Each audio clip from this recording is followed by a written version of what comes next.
Welcome back to the Questions About Life podcast. I am Brian Fleming. And I'm Daniel Broome. And today we are going to be talking about the question we're asking is, why must life be lived forward but can only be understood backwards? Why must life be lived forward but can only be understood backwards? And by the way, if you have questions about life, maybe something you don't understand or you're trying to figure out and you want someone else's perspective, not that we're geniuses or that we have all the answers, because we don't. If you want us to discuss it, just send us an email at questionsaboutLifepodcast@gmail.com, and maybe we will get around to featuring your question on the show and discussing it. And maybe you'll learn something, maybe we'll learn something, and other people who listen, maybe they'll be better off for it too, hopefully. We're also on Instagram by the same name, Questions About Life Podcast. Yep, that's right. Yep, just look for that logo. Yeah. But that's an interesting question. Why must life be lived forward and can only be understood backwards? You can say it the other way too. Why can life only be understood backwards, but must be lived forward? And when I first saw that question, I thought, man, there's a lot of truth to that. It's like, yeah, that is how things work, and we don't really put a lot of thought into it. It's just, it's the way things work. And I think that the older we get, the more we realize that. I think that everybody's had that experience where they're thinking back on a memory of themselves, 10, 15 years ago, and go, man, what was I thinking? Or why did I do that? Or why didn't I do that? Or why did I do it that way? And, obviously, if you're 10, 15 years older, you have a lot more life experience, a lot more wisdom, a lot more context, and hopefully you would have been able to handle that situation differently.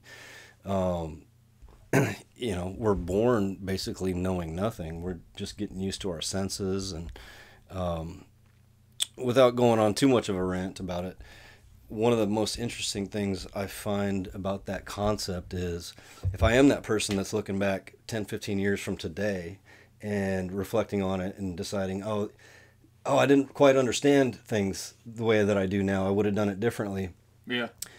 If I'm doing that today, how am I going to feel 10, 15 years from now about the event? Am I going to feel the same as I do today? Am I going to feel different? So we're constantly moving forward. Yeah. We're constantly moving, living life forward. We're constantly understanding life, and it's always backwards, because that's all that there is. There's only, well, some would argue there's only the present moment, but we can only reflect on the past. Yeah, we can only draw on the past like memories, because we don't have the future ones yet, because we're not there. Yeah. And even in the present, we can't draw on the present as the past, because it's being lived now. I mean, can you really draw lessons on the present? Probably not, because I think it seems to me, maybe we lack a perspective in the present moment until it becomes the past, because then we can observe it. Yeah. Like analytically observe it. Right. Yeah. Right. And the present, that's a whole nother topic. The present moment is such a fleeting thing. Yeah. Always blows my mind when I try to think about what really is the present moment. I hear people talk about that a lot when they say they just want to be happy. And It's like, to me, my understanding happiness is it's a choice, and it's only available right now. Because you think on the past, you feel bad, you feel guilty, you dwell on things, you remember trauma or bad decisions you made. But the future, a lot of people, when they talk about the future, they think about the future. They're just worrying about the future. Yeah. So if you have guilt over the past or trauma in the past that you're thinking on, those negative things, well, that's not going to make you happy. And if you're worrying about the future, worry isn't going to make you happy. Yeah. Because then I think we also have to ask, well, what is happiness? Is it just a conglomeration of a particular chemical makeup in the brain that is only experienced in the present state? Because as far as I know, with all the philosophers I've read, scientists I've read, Viktor Frankl kind of people, you can't really chase and catch happiness. Like, you can only have it right now. Yeah. And it's a choice. I mean, even if things are going really bad, you might see something on TV or a TV show. You might hear something that's just funny as hell. And you're feeling bad, but you hear it and then you just laugh because it's so funny and random. It's like, whoa, wait a minute. Be careful. Careful, don't laugh too hard. You might fuck up this whole depression thing. Right. It's like, don't be smiling about that. Don't be laughing at things. Yeah. Me and my wife were having some sort of discussion last week, and I said that to her. There's something she was thinking on. I don't remember what it was, and and then I think something made me mad, and I got frustrated. I think the dog did something, and I'm like, I said something that was really off the cuff, like. God, would you stop doing that, Maverick? I have a German Shepherd named Maverick. And he's a good boy. Yeah. However I said it, she just started busting up laughing, like, hysterically for like a whole minute or two. And I'm like, what? She's like, just the way you say things sometimes are just so, like, blunt, but, like, random sometimes. And the way, like, I guess sometimes the way I word things, it was just so random and funny based on how she knows me. Yeah. And then I was like, okay, well, I know you're kind of struggling right now, but also, let's not, don't screw it up, with all this laughing you're doing. And so, like, it was interjected into the conversation. But when something stimulated her laughing response, she suddenly felt different. Sure. Not that she wasn't dealing with something, but in the present moment, she suddenly felt different. Sure. And so it's just kind of interesting where, I mean, you can have everything going bad and win the lottery. You're going to be happy as hell. Like, I don't know anyone who wouldn't be. Like, I don't care what's going on. You're going to be happy at least for, like, a minute or two. Going, oh, wow, like, this really provides some opportunity for me.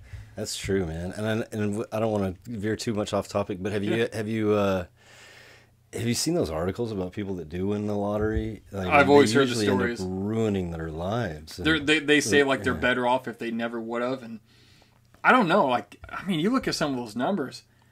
How do you burn through that much? Like, even if you just left it in a bank account and you just lived good for like 100 years, which, you're not old enough to buy a lottery ticket till you're at least 18. So, yeah.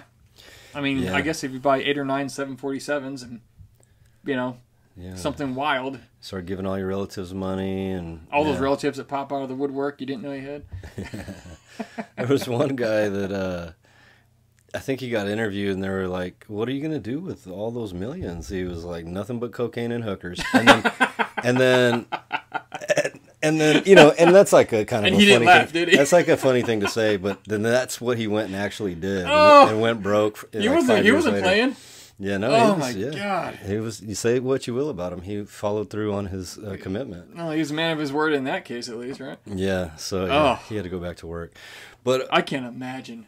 Oh. That sounds bad too. You can have too much cocaine and hookers. That sounds miserable. Too much of a good thing can be a bad thing, or not that those are good things either. Yeah. This reminds me of this right here. I have this sitting here in my office. It's a Mark Twain quote. It says, "Too much of anything is bad, but too much whiskey is barely enough." I think that might apply to this lottery winner guy. Yeah, but just to be clear, anybody that's listening to this, we don't condone. Cocaine and hookers. Don't do cocaine and don't spend money on hookers. Yeah, and if you win the lottery, don't blow it all on those two things. And if the hooker's free, still don't have sex with her. So too much of a free thing is not always a good thing either. Yeah, I mean, you don't know where she's been. Why is this free again? What's the real angle? Because nobody just wants to give things away for free. Yeah. You were saying something interesting though. I could go on all day about drugs and sex, but we could. You were talking about the present moment, and sometimes we reflect on the past, sometimes we reflect on the future, or we, project onto the future. And I've heard it said that, like, and I'm super guilty. I don't live in the present moment every moment. No, I don't think anyone does. I do that all the time. But I heard somebody say, I try to do better. Somebody say that, like, if you're always focusing on those, the past and the future, if you're always dwelling on the past or stressing about the future, you really are missing the present moment, because you're there in your mind, and all life really is a series of present moments. And so you don't want to get to the end of your life. And it happens a lot. You hear it a lot from people that are about to die, and they go, I don't know where the time went. I don't know how I got this old. Yeah. It went by so fast. And I wonder if that's because they weren't spending enough time in the present moment. You know, because... So like they were existing in the present moment physically, but mentally they were either in the past dwelling or in the future worrying. Yeah. So or you planning never... Yeah. or... Yeah, and if life is a series of present moments, it's like... So So in other words, they were everywhere except real life. Right. In that they were everywhere except in real life. Yeah. That present moment. Mm-hmm. Because it was all a mental thing. But I don't know, if something is mentally real to you, is it real or not real? Well, it's real to you. Perception is reality. Yeah. Everything that we know is stuff that we've perceived. So it's like, it kind of, that was real, you know? That was real. And I think maybe that's, I don't know. I'm not, I'm probably only in the middle of my life, so I don't have the wisdom of somebody that's 80 or 90 or 100 years old, but I think that's where the time went. Those people that asked that question, I think that's where the time went. You weren't present, you know? Well, and think about this. When you're focused on something and really focused and busy, time flies. But when you're just here, if you're waiting in the doctor's office, think before smartphones, you just had to like stare at the wall, or the old highlights magazines they had from like, those were even 5 years old and they're boring, because you're... Somebody already did the puzzle. Crossword puzzles. Yeah, so you're sitting there like watching the drywall and watching the paint dry. Like, that's the present moment. Taking it all in. But the thing with iPhones, or any smartphone, what happens when we get bored? We stand in line at the mall, boom. Go to church and the message is boring, boom. Yeah. You're waiting at the doctor's office, boom. Waiting in line at the DMV, boom. Yep. Waiting on Domino's to, the pizza place to get your pizza ready, or boom. Waiting on the waitress at the restaurant like we just did, boom. Everyone's on their phones. Yeah. It's like the Eagles said, we're all just prisoners of our own device, literally our device, like the Eagles. Yeah. Hotel California.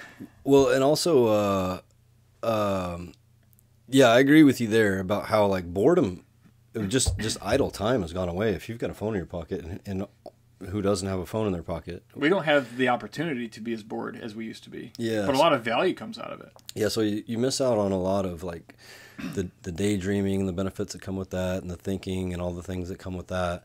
But another phenomenon with the iPhone that I think is fascinating is, we could debate about how long human history is, but we can all agree it's been a long time. Humans have been around a long time. Yeah. And it hasn't been since really the smartphone. I mean, the internet before the smartphone, but really the smartphone, where if today we take it for granted. It's like who was the singer of that band? Let's find out. Okay, real quick. The entirety of human knowledge is right there in your pocket, and then some. And I wonder how natural that is. Like, I wonder if are we? I guess we're prepared for it because that part of life is going pretty well, I guess. But we're just not used to that. It used to be just like, well, maybe there's some disadvantages. Like if we're debating over, no, the singer of the band's name is Steve. No, it's Bob. And we don't have phones in our pocket, then we got to go ahead and move forward and agree to disagree if we're going to spend any more time. Or we have to both think harder to help remind the other person as to why we think we're right, and we might end up going, "Oh my gosh, you are right. I remember that now." Yeah. But we both had to think hard and do real mental work. That's a good point. To get to that. That's a great Nowadays, point. you don't have to do any work. You just Google it and boom. That's true. So we think less. We're not doing as much hard, deeper thinking. Yeah. At least in that daily aspect, because it's all right there. And some people, I know we've talked about this before. I don't know if it was on this podcast, but there's an argument to be made there because of that dynamic. Yeah, I'm good. You all right? So I tried not to cough into the mic there. Yeah, it's some good coffee. That sounds, swallowed it wrong. That sounds kind of COVID-y. Anytime you sneeze in public after 2020, it's not COVID. Yeah. It's like a little disclaimer. Yeah. Oh, no, about the phone thing, about how we can just Google it. We can basically, you can say it another way, we can retrieve the entirety of human intelligence at our fingertips, right? We can retrieve it. And so a lot of people worry about how, the machines are going to take over. We're going to all become machines. It's Terminator 2. But the argument can be made, we're already there. Just because this device isn't implanted into your brain or is a part of your body, how often does that phone get 5 feet from you? When you're sleeping, when you're awake? And you panic if you go a second without knowing where it is. Yeah, that's a thing too. Here's your sign. That's a thing too. And so like, and the next step in that is an implant, but that's freaky. We already have that implant. It's just external, and the processing time is a little bit longer. You got to read it, absorb it, and then regurgitate it. But the next step in that is just wonder it, and then it comes to you. You know, that's weird. You just know, like you ask the question mentally, and boom, it's there. Yeah. And with as freaky as that seems, it doesn't seem far off with like what we can do with technology nowadays. Yeah, with Elon's Neuralink. Oh yeah. And yeah, I don't know if I like the idea of an implant or something like that. One, it's freaky, and today's kind of sounding. But the bigger reason is, to me, people aren't that trustworthy. And what I mean by that is, what if they, if we all had that implant? Mm-hmm. Oh, cool thing, it's fun. We don't have to, whatever. We just instantly. We don't have to talk. Yeah, but send out an EMP and everyone dies in that area because they linked it to something in your brain. Where if an EMP or if they send a virus into the computer, mm-hmm. that it can short circuit your brain because it's attached to your brain. And now, now it's like a futuristic Hitler, where you can just push a button and kill a bunch of people. Yeah. And human beings are not past that. Like humans would totally do that to each other. Yeah, that's definitely a danger. I think we talked about that before once. Okay. Yeah, I'm not sure, but not on the podcast. So I'm glad we're talking about it again, because that is a danger. But you know what I fear, and I don't think that there's going to be a lot of people that want to resist that. And I've thought about that too. It's like, man, I don't want any part of that. But I think the problem is that resistance is going to be futile. And the reason I say, and I know that sounds really scary, but the reason I say that is it's like, imagine being somebody today that's like, oh no, I don't use the internet. I'm not going to be using the internet, and there's some holdouts. I've talked to one recently, but they're probably over 80 and they're retired, not going to need the internet, and they're going to be gone soon. Yeah. I mean, good luck getting anything done, if you don't have an email address. Yeah. You need an email address for everything. They probably have AOL if they have one. As a side note, but I did talk to somebody recently. I think he was about 60-ish, and he was like, I don't do email. I don't know what that is. I don't mess with that. Okay. Respect. Is he retired and wealthy? I don't know. I don't know that much. Because he can have other people do it for him. Yeah. Yeah. Yeah, I don't know that much about him. But all of these things that we're talking about, we're going to understand better 20 years from now. Like, we're going to move forward in life, and we're going to understand it backwards. Well, and like you're saying, though, like, it might be futile because as we develop as humans to live and act and behave and spend money in certain ways and live certain ways, pay bills certain ways. Well, what if certain ways that just become the norm that are like 99.9% of people do it that way? Well, if you're that 1% that doesn't, you might have to do like an off-the-grid kind of thing where you don't have to plug in.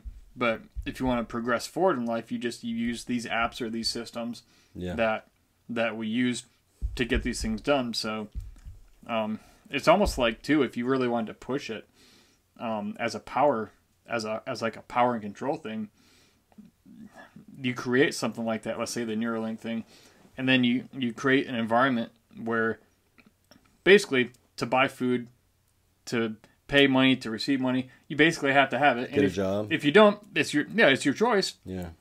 But if you actually want to live and survive, like, you have to have that, which is what's really interesting. There's a part in the Bible, in the book of Revelation, mm-hmm. which was written, a couple thousand years ago, when technology wasn't in existence for another, 1,800 years, mm-hmm. Or even science. And there's, it's called the Mark of the Beast. It's like a prophecy. It talks about the end of the world and how people will have, it's called the Mark of the Beast, and it'll be something implanted in your fingertip or your forehead, and you won't be able to buy or sell or trade or live without that thing. And it basically says, and this is just the very general version, those who have that are damned, but those who resist it will be attacked, and that's where, like, well, there's pre and post tribulation. I won't get into that. Beliefs based on the same scripture, different, Christian denominations believe differently, but basically it's like it basically says there's going to get to a point where you won't be able to buy, sell, trade, or live unless you have that mark. Mm-hmm. Well, what do you do if you don't have it? Yeah. And that was written, thousands of years ago. Yeah. And it's now you see like this Elon's Neuralink thing, and you're going, oh shit, where could this go? Like, or it's going to be a cashless society, or that's scary too. And you just kind of wonder about things like that. Well, what did those people know? Like, what did they see? Were they on a psychedelic trip and saw something into the future that, Now, I know Christians would be offended that I suggest somebody with a prophecy who lived thousands of years ago in the caveman days did psychedelics to have a prophecy, but to me it's the most practical way, especially given my own experience with them, where you see things that you don't entirely understand sometimes, but it tells you things about yourself or the world that it reveals. I think it's totally probable that they were. I'm not saying that could be viewed as a message from God. Yeah. Yeah. But then it's like, well, wait, this Neuralink thing, interesting. Yeah. But and it's like, well, how would they know to think something like that? They had no frame of reference for a technological computer chip in your forehead or your finger. And so it just makes me wonder, where'd that insight come from? No, the easy answer is it came from God, but yeah. But how did they, what were they on? Or, that like they got this vision. How did they receive that message? Yeah, because they were people just like us. And the average person every day doesn't just get these random downloads, quote unquote, from God that are just divine in revelation. I think sometimes that does happen. I'm not saying it doesn't, but to the average person in the average day, I don't think that's the case. I've only had that when I was on psychedelic assisted therapies, medical therapies. And so that's the only time I ever came close to that. I just think it's interesting how it said that, and it was written so long ago. And now we're kind of seeing that. It makes me just kind of, kind of wonder. Some people were saying that about the COVID vaccine. There was that, that theory. It was probably, false, probably, that COVID vaccine was implanting a chip in you or whatever. And probably the extreme right wing. Yeah, they were saying that was the mark of the beast. Well, think about that though. If they could force everyone to get vaccinated, which they didn't, thankfully, because that's not right on so many levels, and it wasn't necessary on so many levels. And but imagine if they could mandate force, like you either do this or it's a crime, and now you can do it or go to jail. Yeah, it feels like they tried. I mean, they were working on especially making sure people that weren't vaccinated. I mixed up vaccinated and immunized. Vaccinated. They were pushing so those people couldn't get a job or go out in public or anything. Or trying to cause them to lose their job if they didn't do it. Which, yeah. Aaron Rodgers on Green Bay was a victim of that. Back to the scripture though. I don't know. I had this weird thought when you were describing that, and you said, "Well, how could they see that far into the future?" And it reminded me of this. I don't know if it's a quote or what, but it goes, "If time travel is ever going to be possible, then it's already possible." I think that's how it goes, and it's basically saying we may not be aware of time travel right now, and I'm not saying that I think it's even possible. I would love to know. I would love it if it was, maybe, but we may not know that now. But 5,000 years from now, if they invent time travel, then the question is, well, then did they already invent time travel? Did 5,000 years from now already happen? Did they already jump to the future and then go back and write it? And then we all live through time. Yeah. And then go, how did we know that came true? It's like, well, because they've already been to the future and saw it. Yeah. Then they came back and wrote it. Right. For some reason. Yeah, exactly. They wrote it, back in in year zero or whenever the Bible was written. But but that goes into our theme too. Life can only be understood backwards. We won't know until the future gets here. Yeah, I guess because you have perspective. Yeah. Yeah. Interesting. It is interesting. Back on the topic though about that is like I had a couple other thoughts on that. It's like it's also that saying why must live or life must be lived forward but only understood backwards. It's like I find comfort in that whenever we boil it down and simplify it like that. I find comfort in that statement. And the reason is, it's like, I think we all share this, where there's things in the past that we regret doing or saying or not doing or whatever. We have regrets in the past. And woulda, coulda, shoulda. Yeah, 40-year-old me will look back on 15-year-old me and is like, man, what was I thinking? And if I had the experience of a 40-year-old experience and knowledge and wisdom of a 40-year-old, of course I wouldn't have done that when I was 15. And the reason I find comfort in that, because it's like sometimes we'll beat ourselves up for our regrets. Like, man, yeah, you kind of dwell in the past, like we were talking about. But then this quote kind of helps you realize that, like, hey, I was just doing the best I could with the information that I had at the time. Yeah. I didn't know any better. I didn't know that that's what I should have done, or I should have done it this way. Or what you were taught to do in certain situations, even though you may not have known there were other alternatives. You just didn't know what you didn't know, kind of thing. Yeah. And then you can forgive yourself, and you can move on, and then that'll help you dwell in the past less. Yeah. Well, plus if you learned a hard lesson, that really was a good lesson to learn, but it was hard. And so for the rest of your life, you didn't make that bad decision, or you didn't develop a habit of making a certain kind of bad decision that would have affected your life in a negative way. Whereas if you wouldn't have had that hard experience where you took the lesson away from it, you and I might be even more, like way more irresponsible, because we didn't take away that lesson and apply it to our lives because it hurt so bad when it happened. Yeah. So then that would change the course of our lives. Probably not for the better in that way. Yeah. If we didn't have it. Yeah. That's true. That's true. Wouldn't it be amazing if you could take like a 75-year-old brain and put it in a 5-year-old body and then become that person?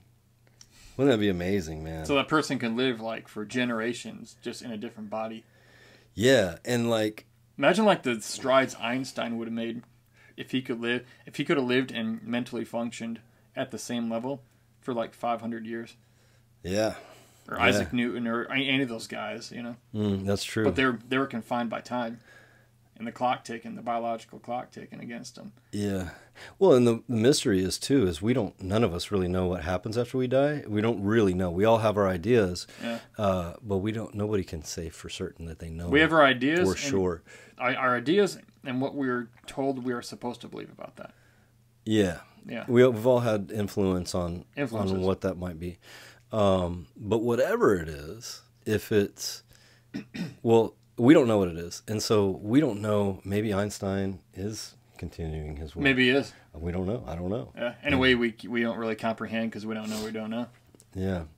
But that 75-year-old and a 5-year-old brain, though, it's like, what's like, I'll just think back to my life. Like when I was in, 5th grade or 8th grade, my biggest concerns in life was like, do the people at school like me? Yeah. Or am I fitting in with the kids at school? Or you have all these if I tell her I like her, will she reject me? And you're scared to death. All that stuff. Yeah. And that's some like extreme emotions that you feel, I grew up as a really tall, skinny kid. There were times where I was like maybe a target for bullying and stuff, and I remember how terrifying that used to be. And but now here I am, and none of that even mattered. Yeah. But I spent so much time, arguing with my parents. I need new clothes. I gotta wear what everybody else is wearing, or being scared of the bully, or all that time and energy. It was my whole life for the most part. I mean, those were the most extreme emotions that you feel at a certain age. And well, you spent 8 hours a day roughly around an environment where all those things they existed. Yeah. And now I look back and it's like, man, I wasted a lot of time on that. If I had even a 40-year-old brain in my 13-year-old brain, I'd know how I'd be much more successul at picking up the girls. Yeah. You know, like I like you'd have game beyond your years, brother. Right. Like, I just got, you know, like you just had 12 more kids too. That's a lot of child support.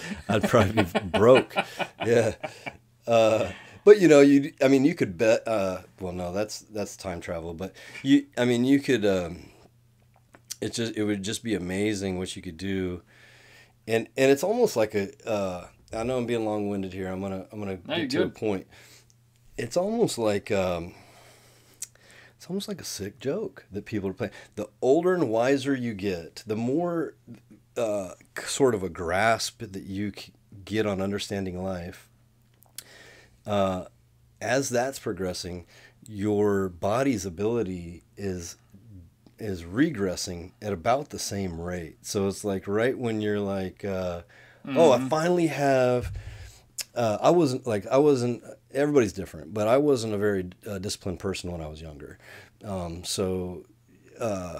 Aside from maybe some other obstacles, I was never going to become a professional, basketball player. I just didn't have the discipline to put in that amount of work.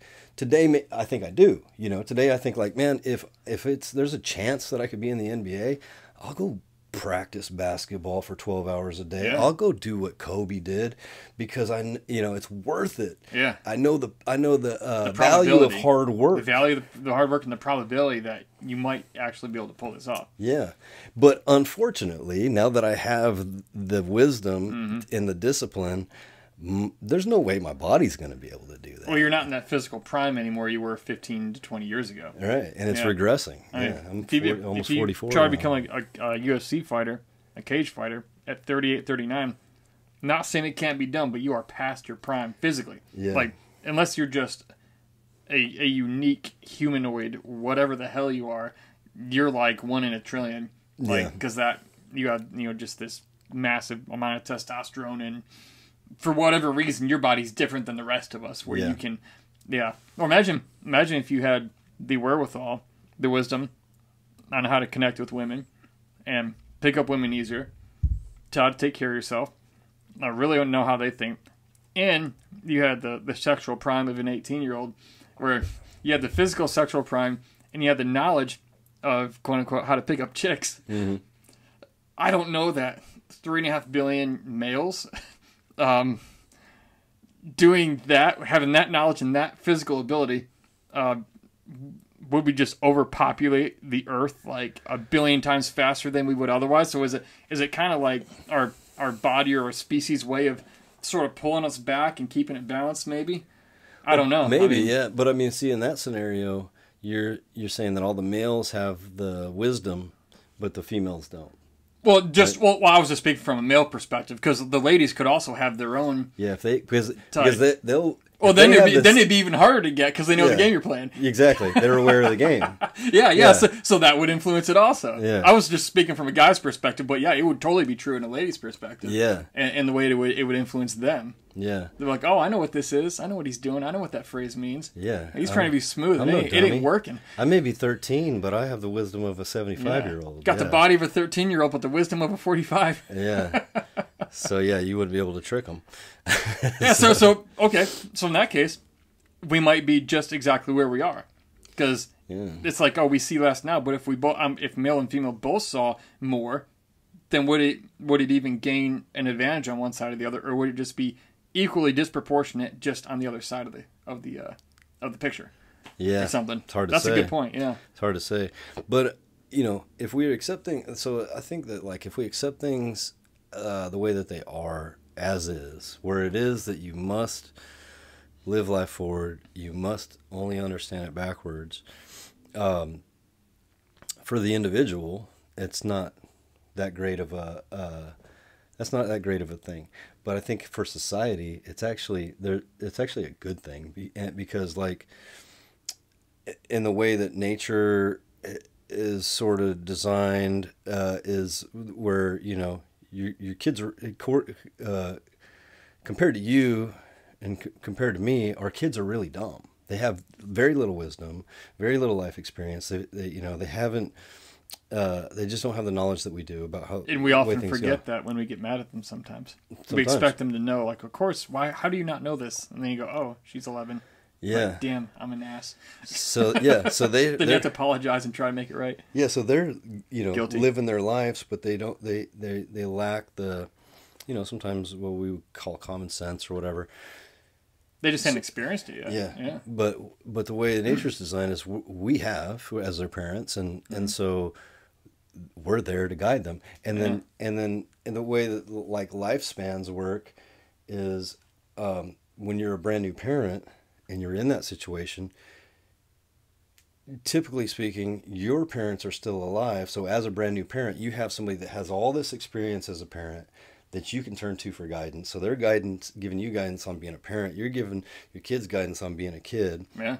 So that's a whole series of understanding life backwards, and the knowledge trickles down, and everybody still benefits from it. Yeah, and some people aren't very good at giving advice, even if they are a parent. So sometimes bad stuff can get passed down, and I shouldn't have listened to mom or dad with that one, or well, that was one way of doing it, but I think there's a better way. But they were just doing it the way they were taught, or the way that they knew. Yeah, well, that happens too. But yeah, your point's spot on. Yeah, even at the very least, like there's learning in there too. Like a terrible parent, like let's say just an awful parent, right? That's teaching terrible lessons. A whole lot of what not to do. Yeah, they're at the very least. That was my life. They're at the very least childhood. keeping you alive. When you're 5, it's hard to keep yourself alive. You're not sure how to feed yourself. You're not sure if you should touch the hot stove or not.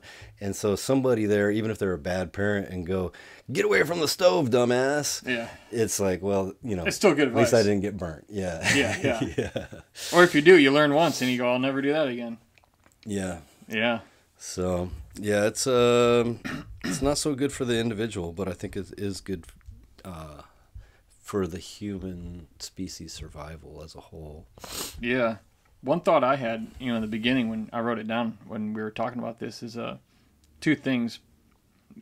When we're talking about, because the question is, why must life be lived forward, but we can only understand backwards, only understand life backwards? Well, I think two foundational questions you have to ask is, what is time and what do we mean by forward? And those aren't meant to sound inquisitive, but like with what is time, like did we make up time, the concept of time? I'm sure there's a lot of ideas on this already, but in order to be able to measure our days and live and survive at an optimal level as much as we can, did we invent the concept of time? So that now we have this idea of a forward and backwards, a future and past. Mm-hmm. And if we did invent time, well, what if we had not? Would we still see life as having to be lived forward, as continuing on down in a forward motion down a certain path called life, or would we see it not as a front and a back, like a future and a past, but would we just see it as is, like right now is just what is? Yeah. I'm not an expert on this, and I'm sure I'm not the first to ask it, but those two questions: what is time, and what do we mean by that? But also, what do we mean by forward? And so, if we didn't have the concept of time, would we even be able to ask the question or say, why must life be lived forward? Because if we only think of forward because we have a concept of time that is forward and backwards, future and past.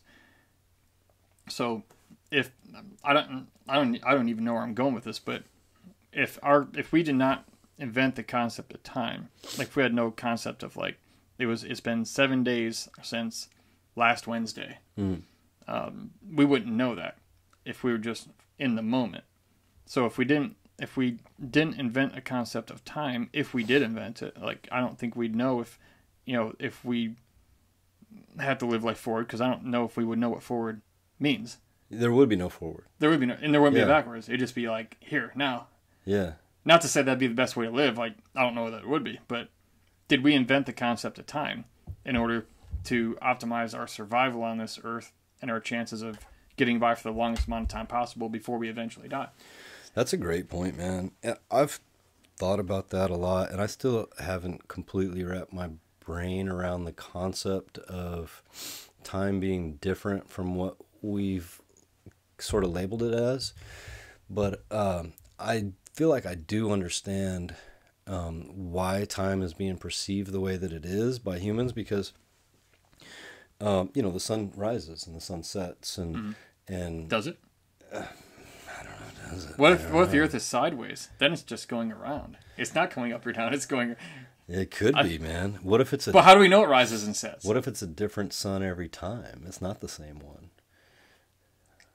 Well, I would say a couple hundred years ago we might not know that. I think with satellites and everything, I think we can see what's out there. And it's probably the same giant ball that's like 1 million times the size of the Earth. Yeah, no, I know. I think so too. I was just kind of going with your theme of what if things weren't as they appear. But... Well, you just happen to say up and down, and I thought the same thing was forward and back.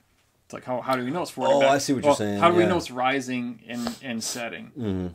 Because if you were to take the Earth, or as we perceive it, and go sideways, then it would just be going around. And it's going around, yeah. Kind of like living in Alaska, probably. Yeah. I hear that happens. Yeah, there's the days are long. The days are long. But isn't it... I've heard this, I don't know, but you used to live in Alaska. Isn't there a part of the year where the sun, because you're so far north of the equator, that the sun actually, it doesn't entirely go up over the middle of the sky and down? Doesn't it just sort of go sideways around or something? Isn't there like a different visual pattern of its up and rising and setting? Yeah, it depends on how far north you are. Okay. And I was at different areas in Alaska. So I was in Fairbanks for about a year, and then I was in Anchorage, which is a little further south. So in Fairbanks, we'd go to lunch at 11:30, and we'd come back at 1300, 1 o'clock for you civilians. Yeah. And so an hour and a half lunch. But the way it worked in the middle of the winter is... this is how I remember it. We'd go to lunch at 11:30. And the sun would just start coming up over the horizon. And then by 1 o'clock, when it was time to get back, it kind of does just like a rainbow. It kind of goes up and rainbows and then sets around 1 o'clock. I don't know. On one side of the sky. Yeah, it just goes like this. Just on the horizon. Just kind of comes up the horizon, over and down a few feet that way. Exactly. Whatever. Yeah, and then as the days get longer, it goes a little bit further. It keeps going, and then in the summertime, and then in the summertime, it does the opposite, where it at 11:30 or so, it's just starting to go down like sunset, and then it'll come back up. A few feet over. So it's not weird. It's not like here in Texas where you see it come up in the east and go straight overhead and west to the other side of the earth in the evening. Right. It's more like it's right there on the horizon, and it just kind of comes over and down. And there it goes. Like on one section of the horizon. Because if you were to turn around and look behind you, you wouldn't see it at all because it's not back there. It's still kind of dark back there. Yeah. Yeah. Yeah, so it's kind of like, I was thinking of that concept with I guess with time. Something we got on past and future along with rising and setting, I think is what... Yeah, well those are... So yeah, that's why I think... that's where I understand how our understanding of time has come to fruition, because we have these things. Humans like to measure things, and so we measure when the sun comes up, when the sun goes down, when that constellation is right there. It turns out it's right there every 365 days. Well, what's a day? It's when the sun comes up, it goes down one time. So we've very easily fell into this concept of time, but I also agree with you that there may be time may work in a completely different way, or maybe not even exist at all. Yeah. Which would be mind blowing. I mean, if we created it in order to optimize our survival, I think that's the most likely. If we did invent it, I think that'd be the reason why, because we're created to survive as long as possible before we ultimately die. Yeah. So we want systems. We like predictability. We like to be able to, set up structures that are dependable, so we don't always have to be worrying where's the next meal coming from. Mm-hmm. You don't have to hunt for every meal. We have grocery stores and gas stations and debit cards and all these things now that up until in the past 100 years, has been insanely productive compared to the past probably 5,000 years of human existence. I mean, it's wild how much like the 20th century brought us, and we can optimize and create structures, and time helps keep those together. Mm-hmm. You know? And I agree, and it's crazy how fast it's progressing. You know, someday we're going to be really old men. Hopefully, we're granted that privilege of living that long, and we're going to be able to compare. You know, let's see. So let's just say that I'm 40 now. 40 years from now is going to be 2062, and I'm going to be able to compare that to the mid 80s. And things are going to be so different, you know. That's only 20 years off. 20 years off from being like 100 years ago. Yeah. You're looking back almost a century ago. Yeah, that you were here. Yeah. Like nobody wore bike helmets. We did crazy stuff, and nobody cared. You came home when the lights came on, the street lights came on, the street lamps, and you didn't really. None of the parents really ever worried where you were as long as you were back by dark. Yeah. Nowadays, I live in a great neighborhood, and so do you. I'm not comfortable with giving, my kids, at least up to a certain age, that kind of loose, just not knowing where they are. And you didn't have phones back. You didn't have cell phones even, let alone smartphones. Right. Like, if Johnny didn't come home, he had the rotary phone. If Johnny didn't come home, and it was dark, it's like, you start calling grandma and your aunt and your uncle in the friend's house. Hey, where's so-and-so? And it was never that big a deal unless they didn't come home overnight, and that's unusual. Right. But nowadays, it's even in like a nicer neighborhood I live in now than I ever grew up in. I don't even feel that good about that my kids wander around, unless they're with friends, or there's just too many weirdos out there. Like, it's a different world. It's funny you said that. I was just thinking the same thing. It's like there's a lot more weirdos now, and that brings up a whole. Or are there? or maybe we're just more aware of them. But maybe there are more weirdos, and then that brings up a whole another question of like, well, why are there a lot more weirdos? Is that a sign that our society is, sick? Where are why are we creating more weirdos? Yeah. Are we failing those people? No, they all got a trophy when they were a kid. Now they just can't handle losing. That might be it. So they're a bunch of babies. Yeah. They want to cry about everything because they don't want to have to work for it. Yeah. That's another. That'd be a great podcast right there. What's that? Why are there so many weirdos? Well, why are there so many weirdos? But also the concept you were talking about with trophies and stuff is like or even, the whole dynamic of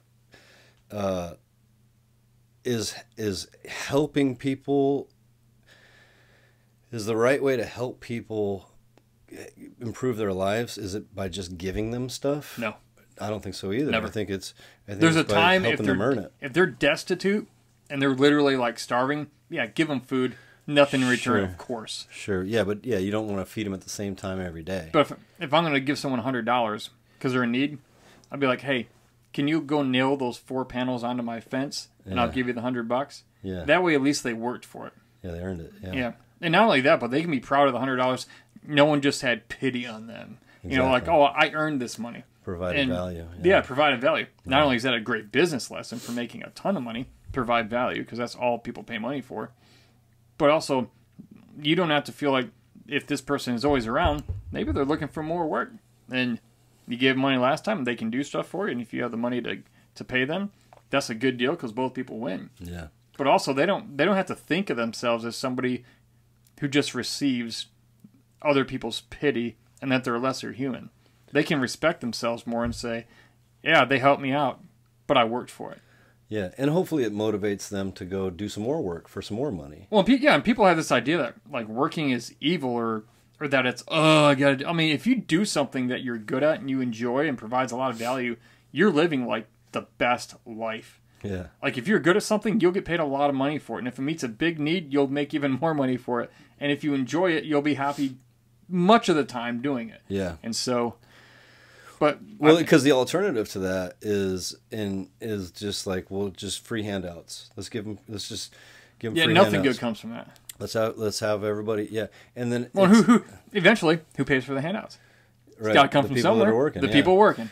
Yeah, but and also it just teaches them like my situation isn't that dire. I know I can go get a free handout. I can go get a free lunch every day at this place, and I can go, hang out on this corner, and I'll probably make $20 doing that. Yeah. And so just the incentive thing. Not that it's our job to train other people how to live, but it just doesn't help it doesn't help very much unless, like you said, if they're in dire need, they're starving to death. Yeah. Let's go ahead and get them fed, but then give people an opportunity. Yeah, to improve their lives. Well, like people ask me all the time about like veterans, like what can we do for veterans? And we've been given so much, and I've been the recipient of so much, and so like I'm grateful that people are generous, though I would never ask for anything. But at the same time, there is a part of the veteran community in our generation, unfortunately, that has come to be kind of a bunch of whiny, sniveling bitches because they expect. They expect you to thank them for their service. Yeah. Thank you for my service. Yeah. Or what? No military discount? No military discount? Those sons of... I didn't drive a truck for 3 years in North Carolina to pay full price. I know. I want that 10 cents off my or that 30 cents off my $3 thing at the chocolate, candy shop. Yeah. But, people like that drive me nuts, man. Yeah, but and it's not all veterans, obviously, but there's a pretty damn big number who just feel entitled. Yeah. And it's like that's when you've been too good to a group of people. When that starts to happen, your good heart trained them, a segment of them, to be this way because they now expect certain things. Yeah. I mean, I don't think anything should ever be given. Like, if you want to give something to a veteran, give him an opportunity, like you said. Yeah. Give him an opportunity to do something because we all want our next mission. Part of the problem with a lot of veterans is they get out of the military, they don't know their next mission in life. They haven't really clarified what that is, and therefore they can't go after it, and they feel like crap, and so they drink too much, and they're frustrated with their wife and kids a lot because they don't know where they're going, and their sense of identity and self-worth is now in the pits. But if they just had an opportunity to do something and to work and do something cool, I mean, work is a great word. I mean, imagine a society full of hard workers. Mm-hmm. Like half the drama would go away.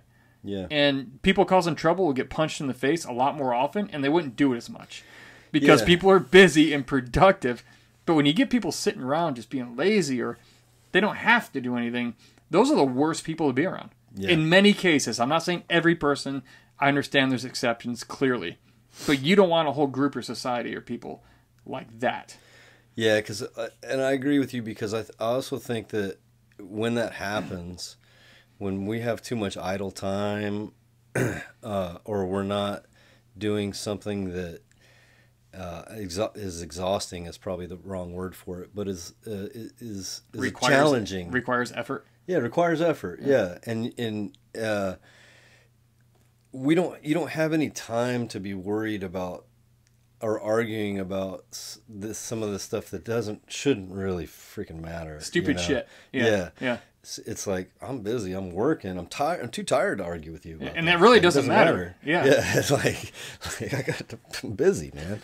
I'm busy. Gotta get up early or whatever. Yeah. I think you're right there. I agree with you. And, without getting too political, if anybody agrees or disagrees, if you're looking for any evidence of this, go visit a Democratic-run city and then go visit a Republican-run city. I'm neither Democratic or Republican, but I think Republicans run their cities better because, I was in where's the Jersey Shore at? Whatever New that's Jersey? called. I guess it's New Jersey. Yeah. Was I in New Jersey? It was like Jersey City, or is it like... Jersey City? Wherever the casinos are. Oh yeah. Trump had a hotel there and all that. Yeah. Whatever that city is. Somebody out there is going nuts going, it's this! Oh, it's one of the more famous cities in Jersey. I just can't think of the name. Yeah. It might come to me, but I was there recently, and there's a lot of homeless people, Democratic run. Same thing with Chicago. Chicago, New York, L.A. They have a lot of problems. And a big part of that, I think, is because the government's philosophy is to Atlantic City. Just Atlantic City. Exactly. That's what I was trying to think of. Thank you.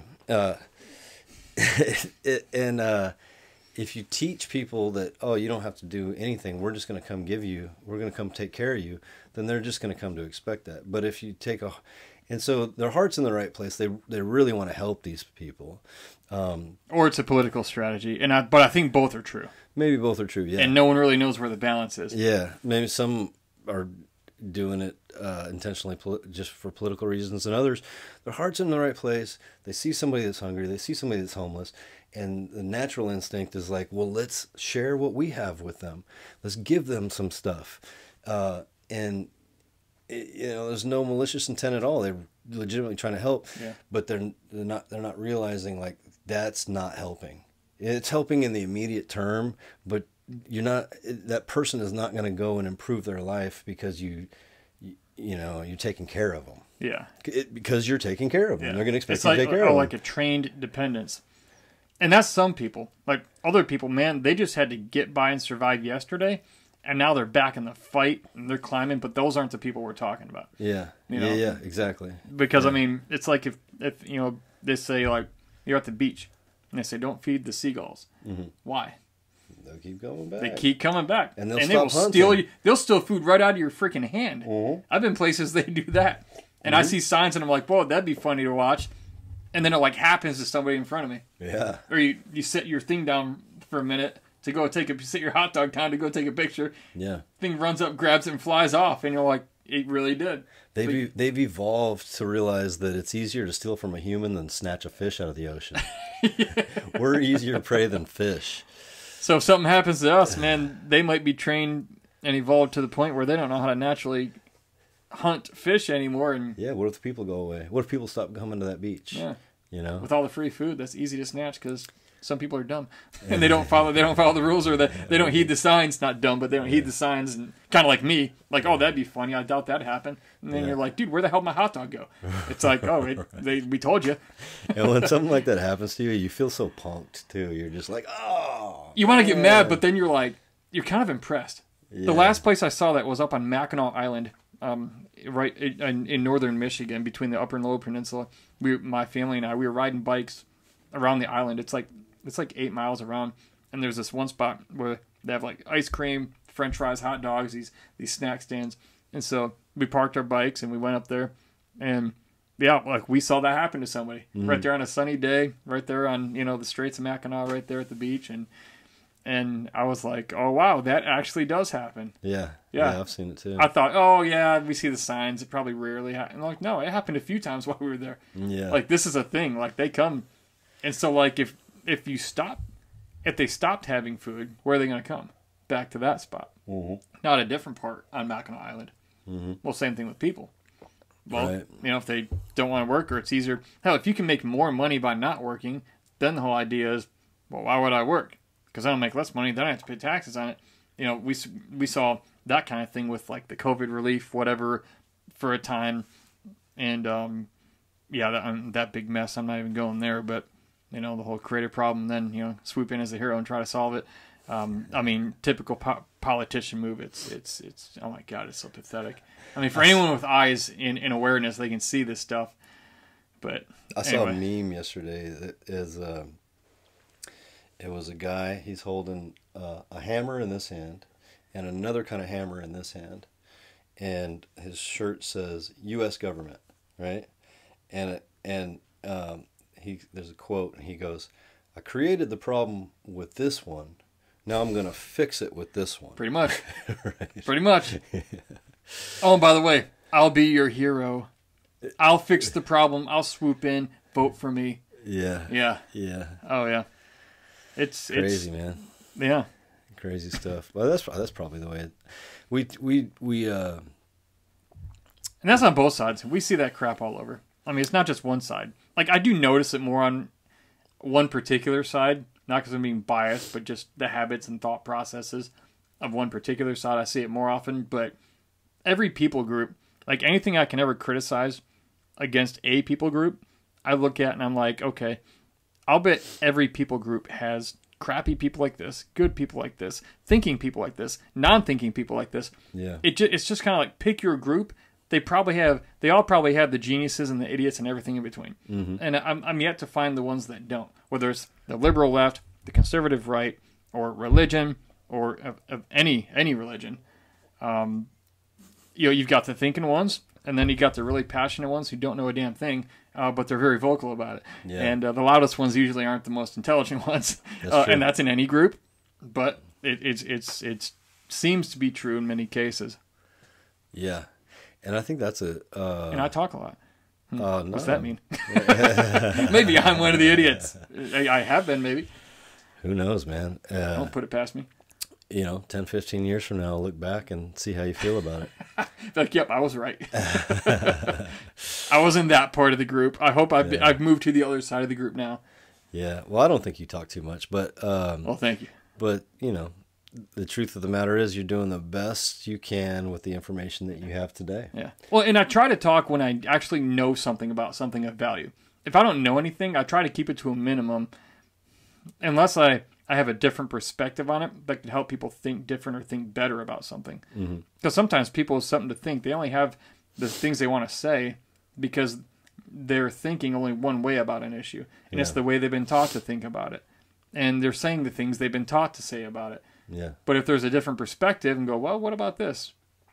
A lot of times they don't like that because it requires more thinking, or it could challenge them and possibly, they might be wrong, or their fear is that they might be proven wrong or challenged or look bad, which I don't know. If you don't ever claim to know the absolute way something is, you don't have to defend that fucking thing. Yeah. You don't true. like you don't have to feel any way about it. You can have your view or your belief based on your understanding, and that's respectable. But if you're like, no, this is the absolute only way something is, all right, you built that hill, now you have to defend it against every other legitimate enemy that might have a legitimate and intelligent argument that could challenge it. It's like, I believe things that I believe based on my level of understanding and the way things are. I don't know if I'm right or wrong. But at this point in life, I'm highly skeptical of people who I know that it's like, no, you fucking don't. Yeah. You just you know something to an extent. Unless it's like scientifically proven or something like that, it's really hard to, there's so much, and there's so much bad that comes from that kind of stuff too. I'm not just talking religion, but that's one place. It's any group, any social cause. I don't know if you heard, but I was in the gym yesterday and I looked up and I saw a headline and it said Iran issues death sentences to LGBTQ activists. And there's these two people, these pictures of these two people, I'll say obviously homosexual, but they were the activists they were talking about, so they are homosexual or bisexual, whatever in the spectrum of those initials. And those people were literally, sentenced to death because of who they love. And I don't care what you think about agreeing, disagreeing, anyone listening, right, wrong, whatever. These people are being put to death because they love the wrong person, according to Iran. The Muslim-run government, or heavily influenced Muslim-run government, and just looking at it, it's like, why? Well, you could say, well, why are they sentenced to death? Well, you say, well, it's a capital crime under Islam. Okay. But why do they believe that? Why? Well, because that's the way it is. Well, who said that? Well, Muhammad or whoever the hell, wrote that thing. And, but it's like, why? What's the big fear if these people, okay, maybe it's not the norm in your society that these two people care for each other and love each other. But it's such a bad thing. You're so afraid of something, maybe that spreading, that you're just going to fucking kill them. And there's Middle Eastern countries, they don't just give you lethal injection. They throw you off a building. I mean, they're not like America. They'll parade you through the street and let the citizens just throw rocks at you. Yeah, and then set you on fire and drag you behind the truck. I mean, it's not like here. It's brutal, yeah. All for what, though? And it's like, well, what? It's to send a message so that nobody else is... to incite fear. To be gay, yeah. Fear and control, right? Yeah. That's what I see. Yeah, man. It's weird. How did we get on that? I do not know. Talked about social and groups and and the idiots and the smart ones and the but yeah, that's right. Yeah.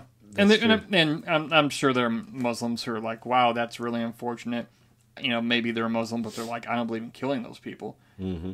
But if you're in Iran, you probably won't be very public about, your opposition or opposing viewpoint, lest you end up where they've ended up. I remember how we got on that. Okay. You were talking about how anybody that is absolutely 100% sure about something. Oh, yeah. We're skeptical of, and I think you're using them as an example, that they're sure that gay people should die or whatever. Yeah, I agree with you on that, because it's like the more I learn, the more I realize I don't know. Like the less confident I am about maybe previously held beliefs that I've had or was taught or whatever. Mm-hmm. It's like the more I learn, the more I see that I don't know. So I think there's a difference between knowing something and being confident about something. Yeah. Like some of the things that I talk about or you talk about, I think we're really confident about these things. But if you ask me, well, how sure are you?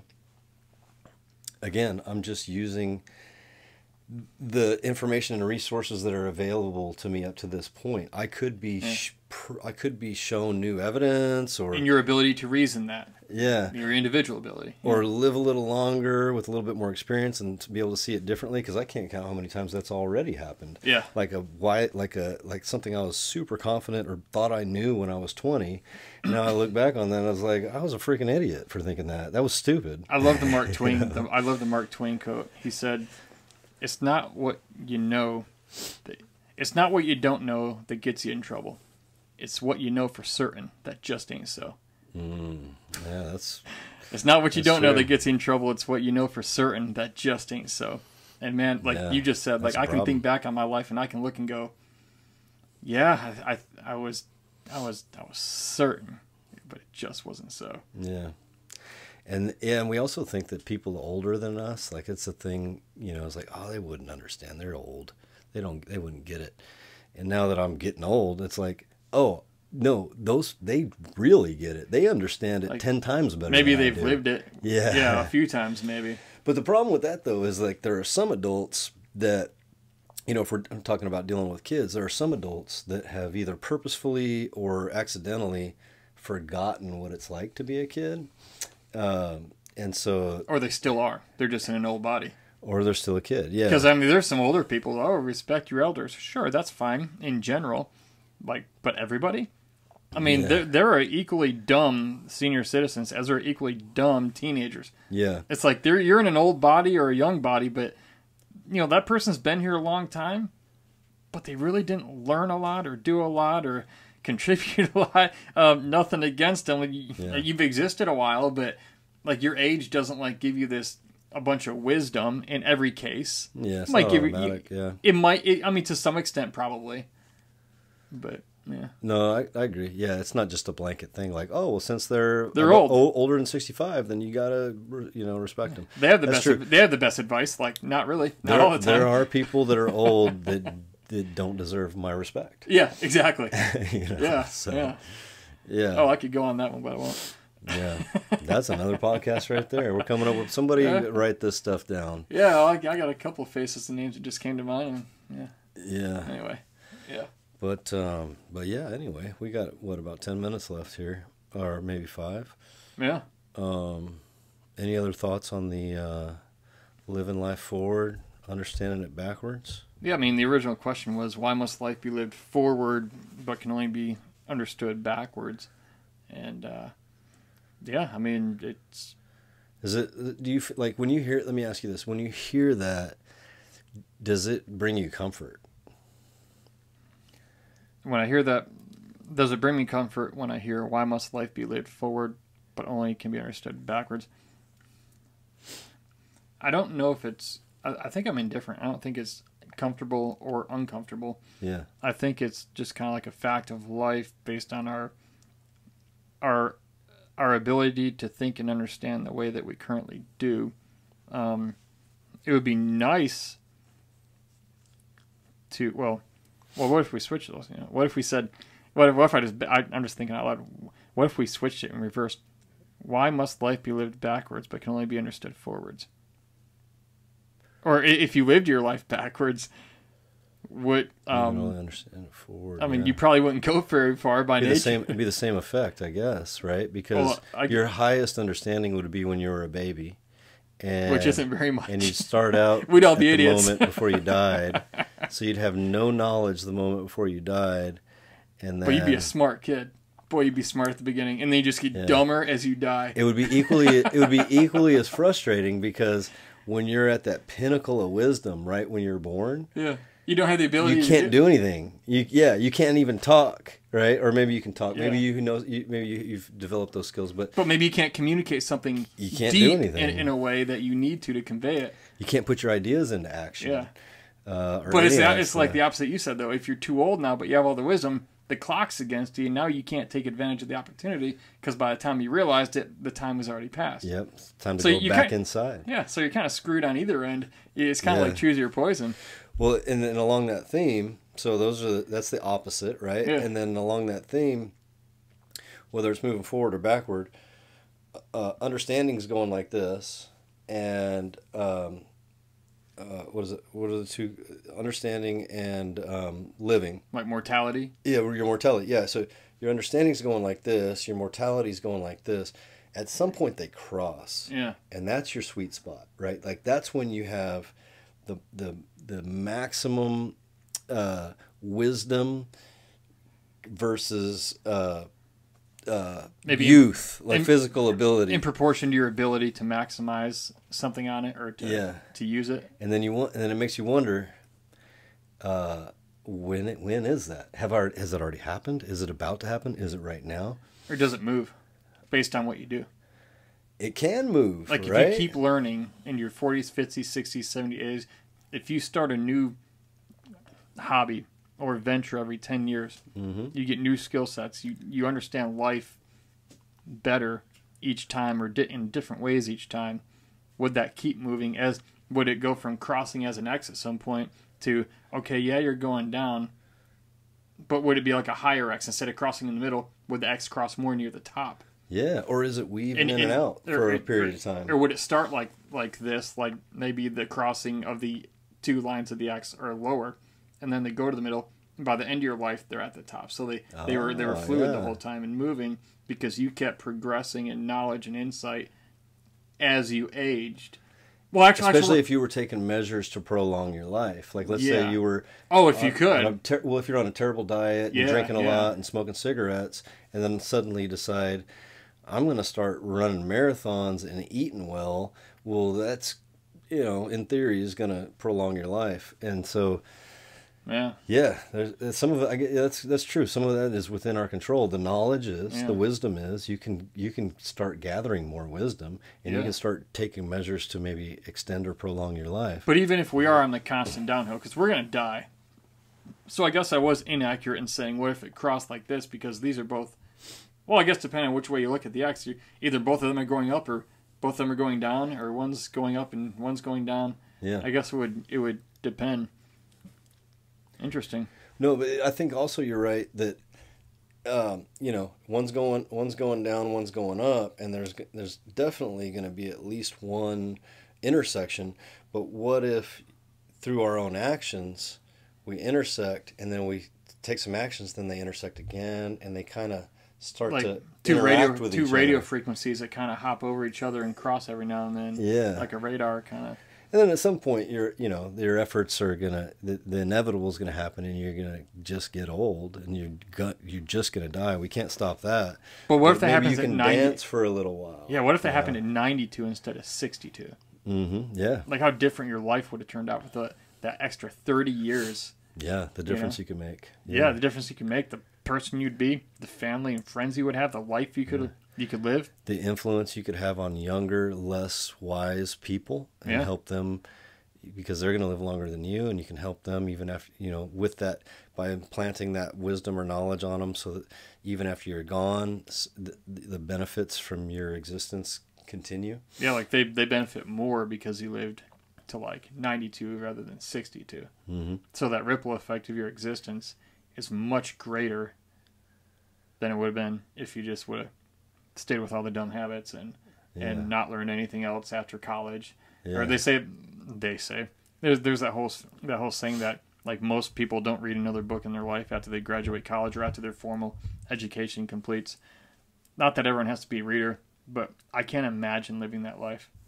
Yeah. Like that would be so boring to me. Like I'm just somebody who loves to learn, so understandably, I mean if you don't read that's fine. But for at least my type, like my biggest problem is I can't consume knowledge fast enough and put it together to understand to the level I want to. And I'm never going to get there. And I know unless we put a chip in your brain. Yeah, and then I transcend my own life somehow and I live on after I'm not here. You know, it was just like boom, there you go. You are Google. I am Google. Your brain is Google now. Dude, how's that for your self-identity? I am Google. Yeah, I think something and I don't know. Yeah. Interesting. Either way, it was very interesting. A very interesting topic. I'm glad we talked about it today. We've got some more topics coming up for next week's episode. We're not gonna tell you what it is. Yeah, we're not gonna ruin the surprise, but we've got some more interesting things that we're gonna be talking about. It's one you definitely want to hear though, because it's relevant and it's gonna make you think about yourself and about the people around you. So no doubt. Yeah, and again, if you have a question about life you want us to discuss, just send us a message at questionsaboutlifepodcast@gmail.com, questionsaboutlifepodcast@gmail.com, and we might feature you on the show and discuss your topic, and we'll all be better for it. Yeah, and if you want to connect on Instagram, it's Questions About Life Podcast, at Questions About Life Podcast on Instagram. We put up clips. YouTube is a great resource. Questions About Life Podcast, just on YouTube. Right. And we put up little clips from the episode there on both platforms. But I think email is probably the best way to send us a question. Yeah. We like it consolidated there. Yeah, just send it there. Yeah. But we appreciate you guys listening this far. Send us your questions, comments. If you like something that we said, don't like something that we said, we'd love to hear from you. Yeah, so make sure you also click like, leave a review, leave a comment wherever you're listening to this. It helps us reach more people and also helps us to stay on your radar in case we talk about something next time that is relevant and helpful to your life. Thanks for watching, guys.